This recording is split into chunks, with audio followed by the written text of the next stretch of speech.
One day, the boss asked one of his frequently absent employees, "Do you believe in life after death?"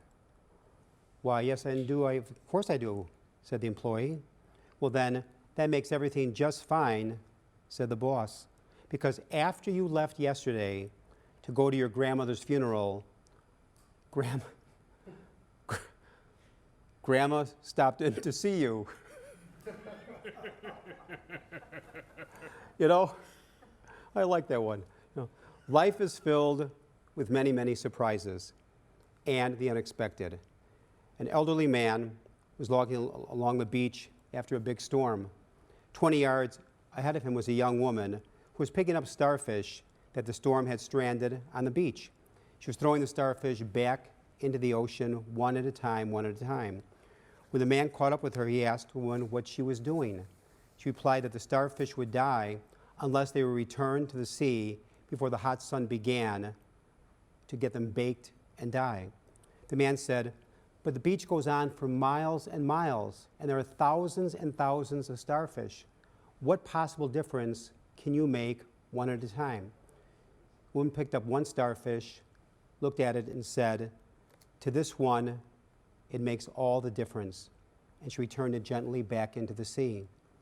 The Lord lovingly and tenderly holds each one of us in the palm of his hands, and each one of us makes a big difference in the sight of the Lord.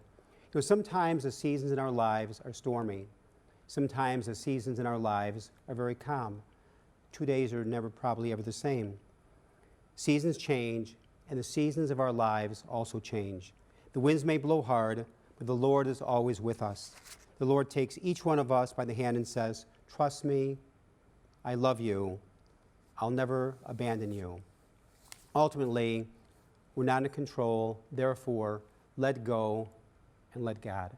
Ultimately in life, we think we're in control, but we're not. Let go and let God. The gospel of the Lord says, "Do you not yet have faith? Why are you terrified? Worry and fear do not empty tomorrow of its sorrow. Rather, worry, fear, and lack of faith empties today of its joy." We may not be able to direct the winds, but we can adjust our sails. And if we adjust our sails with the Lord in control, things have a way of working out, but not always on our terms or timetable. Thomas Merton says it best: "We're not at peace with others because we're not at peace with ourselves. And we're not at peace with ourselves because we're not at peace with God." Take one day at a time, trust in God. Happy Father's Day.